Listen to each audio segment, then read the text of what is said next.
Hello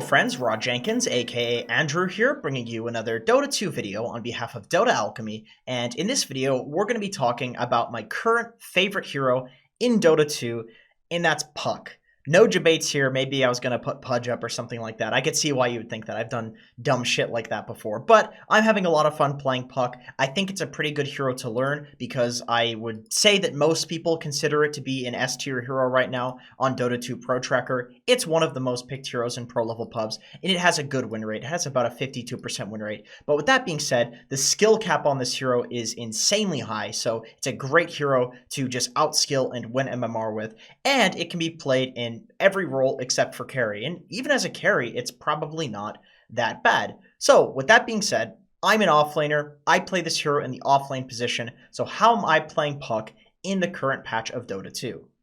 As a bit of a tangent, I did want to go to Dota Buff before making this video and checking out to see that my Puck win rate wasn't atrociously bad, and thank goodness that it's not, but I thought if I'm going to do this, I may as well put this as part of the video because I do this every 2 to 3 weeks, and I genuinely think that this is a pretty important process if you want to gain a lot of MMR to kind of verify what your expectations are versus reality, because Dota Buff can give you a really good reality check, and that's what you want. You want reality. You want to know what you're good at. I can guarantee you that if you're a Dota player and you've played for at least a reasonable amount of time, you're going to be good at certain things, so you may as well play to your strengths. So you go to Dota Buff, you go to heroes, filter by this month, and I always just compare the win rates of these heroes with what my idea is for how I've been doing on that hero in games. So for example,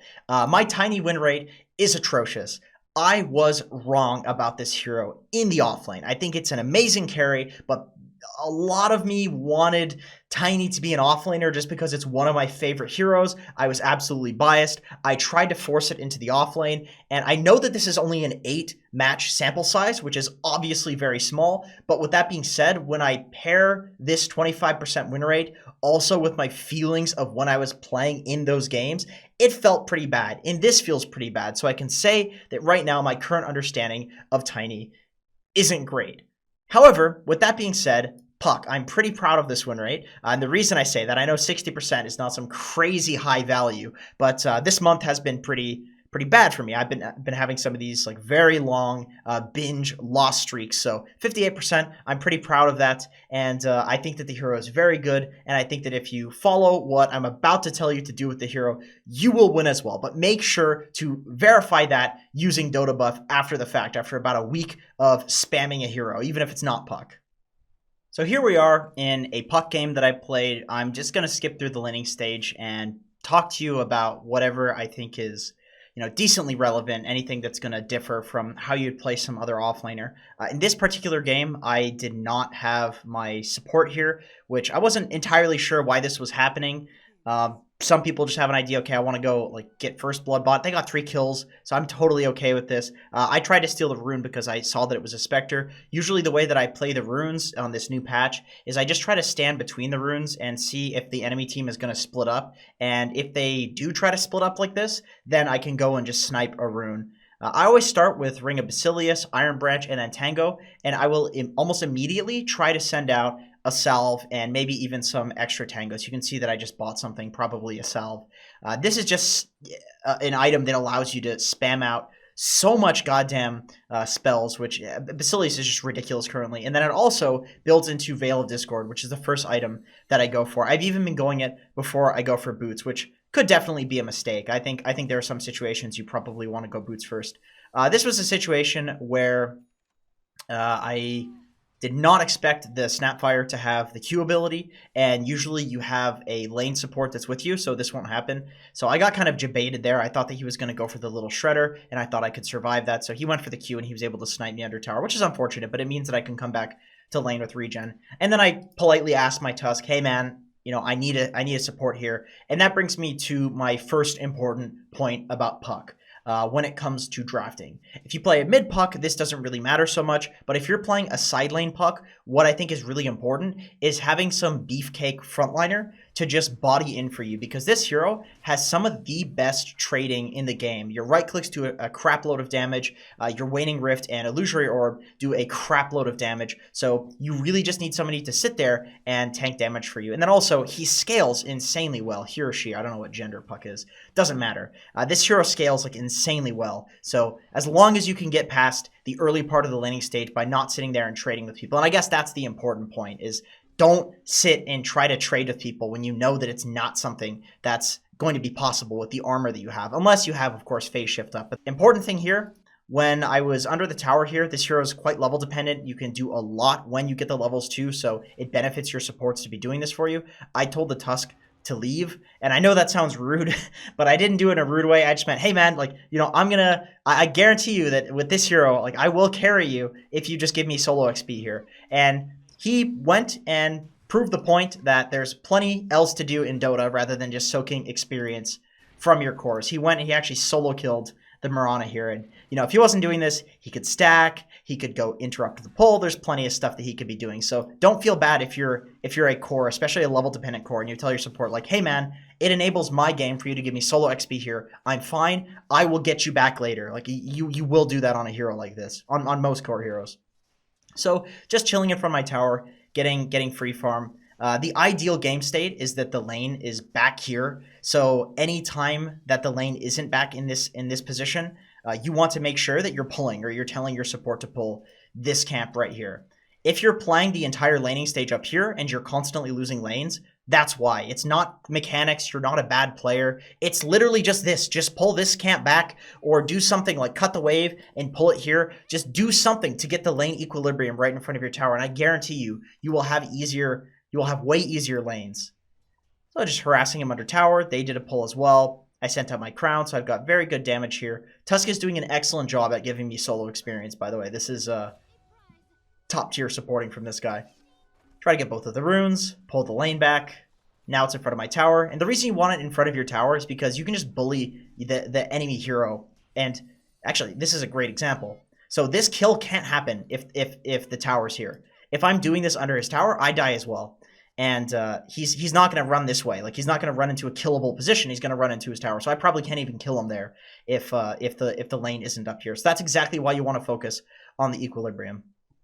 And in terms of trading the laning stage, it's very simple. You're a typical ranged hero. You essentially just, you know, sit there and right-click people. When they run at you, you run away. When they run away from you, you right-click them. The very first thing that I wanted to do after the laning stage, just because I know that this is an unfavorable matchup for my mid laner, I know that Ember versus Viper is really hard for Ember, and I know that Ember is a hero that can snowball quite easily. I know that we've shut Spectre down quite nicely. There's many heroes on my team that could lane against Spectre, right? Drow could go to Spectre's lane. Tusk could solo against a Spectre and do well. Warlock would farm against Spectre. So why do I need to be up there as the hero that has the most kill potential in this game? What would be the purpose of me being on the Spectre when anybody could go shut the Spectre down, when not everybody can shut the Viper down? Now, that was my logic for going to this mid gank.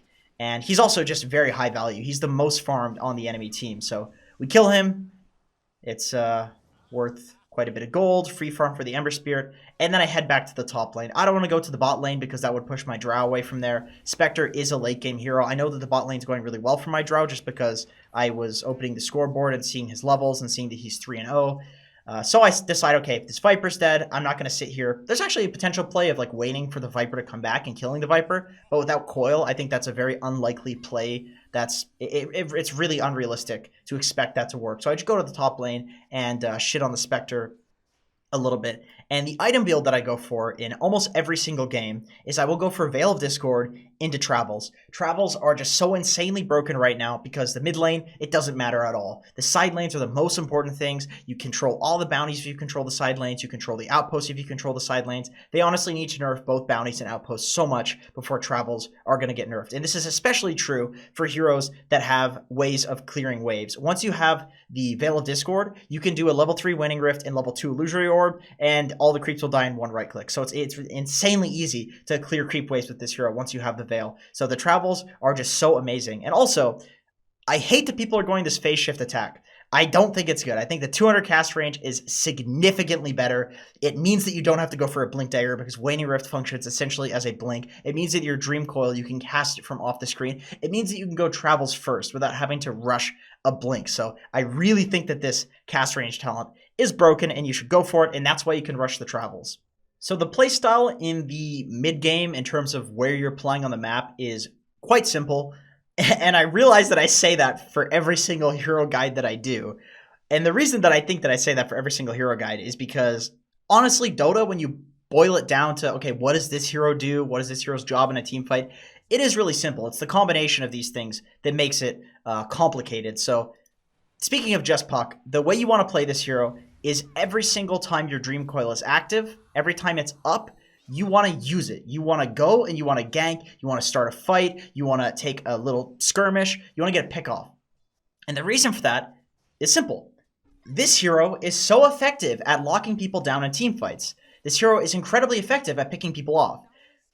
You know, why would you pick this hero if you're not going to play to its strengths, to the nth degree? So whenever your Dream Coil is up, you want to go for a player. You want to play very aggressively somewhere so that if the enemy team comes to you, you can coil them. So for this next clip, there are 3 reasons that I want to show you the clip. Number 1, I think that this clip encapsulates how you should be playing the map come 20 minutes or so into the game. I think that this clip also encapsulates like how you should play fights, which is something that I learned from playing with Henry. I watched him take fights on Puck, and I realized that it's a lot easier than I used to think it was before I was a Puck player. And then number 3, I got a Rampage in this game, so I wanted to show you guys that because it was cool. Okay, anyway, so let's watch this clip. So you can see that I'm in the top lane, dealing with the top lane. And in this game in particular, Gunner was saying, my boy Gunner on the Nakes was saying, let Puck deal with top, telling the supports, who are both mid, to run towards the bot lane. This was the line of communication. Gunner was specifically saying, okay, let Puck take top. We're all going to group up towards the bot lane. And I think this is a really good way of playing Puck, being the hero that's essentially the garbage collector. You're the hero that's dealing with the bullshit lanes that nobody else wants to. If the enemy team pushes top, you can see that they took our tower already. Like, we're actually afraid that they might take this Rax. This Rax doesn't heal. They almost did it before, but having a Boots of Travel hero deals with that. And then that means all of these heroes can walk towards the bot area of the map. And so I clear 2 waves. I don't keep pushing. I just walk towards bot. And the reason for that is because I wanted to push out the mid lane as well. So just kind of dealing with all of the lanes. Puck is on lane duty. A fight starts. And here is where the fight kind of becomes, or the clip kind of becomes like how you should take team fights. And this is at least the way that I think about it. What I usually like to do is I go in and I coil as many people as possible. Then I blink in with my Waning Rift or with my blink, and I try to silence as many people as possible. Important heroes, Kunkka before Boat, Shadow Fiend before ulti, Snapfire before ulti, for example. Then I orb through and phase shift as the orb is going, and then I take the orb. And then I silence back in, wait to phase shift, orb, and then as the orb is going, I phase shift. I almost always phase shift during the orb because orb has the travel time, so you're just kind of standing there anyway. If you don't have phase shift, you can run in the opposite direction. That also works. So basically, it's as simple as just going in and out of the fight, and when you're in the fight, you press phase shift, and when you're out of the fight, you just wait until your spells are off cooldown, and then you go in again. And if you just rinse and repeat that, because of the mobility that Puck has on this ability now, you can just get as many silences on as many targets as you can and get Orbit on as many targets as you can with Veil of Discord, which I unfortunately in this fight, because I'm an idiot, didn't use it to start because I was really focusing on getting the coil and the silence. And you just chain spam your spells. Then this motherfucker bashes me, I buy back for the creeps because I want the rampage, and then I kill him. And you can see it looks cool, right? It's a rampage, but really it's as simple as I'm very literally just spamming my spells off cooldown in that rotation. I silence in, I orb through as many heroes as I can, and then I phase shift as the orb is going, and then I take the orb out, wait for my silence to come off cooldown, I silence in, I orb out, I phase shift, and I just rinse and repeat that over again. And for the love of God, I never auto-attack heroes, because this auto-attack damage is pathetic. It is pathetic compared to all of this damage. So I do not auto attack heroes, and I can say that I've not had I've not felt, at least in games, like my impact in team fights hasn't been at least decent.